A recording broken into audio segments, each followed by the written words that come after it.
tornadoes, many people have rebuilt or are still in the process of doing so.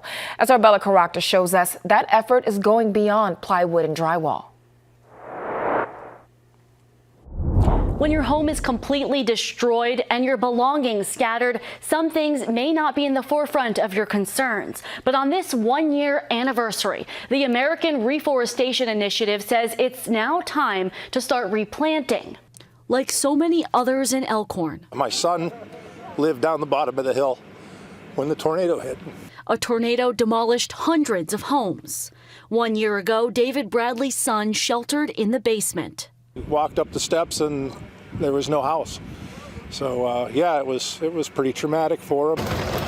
A year later, we're back in the house after a year, and now we're going to plant a tree. This tree and 199 others are going to people impacted by the 2024 Arbor Day tornadoes.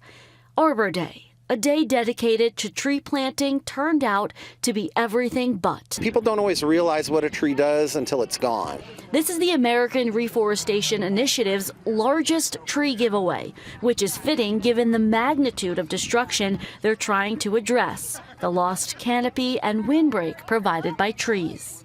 Now that it's been a year, a lot of people are seeing that, and they want to replant the trees in their yards or in their property. It's in partnership with the Arbor Day Foundation, City of Omaha, Papio-Missouri River NRD, and local businesses. The trees are free. Even more so for Bradley, they're a reminder. I think it's just part of putting roots down. So just knowing family can grow there now. So. In Elkhorn, I'm Bella Caracta, First Alert 6.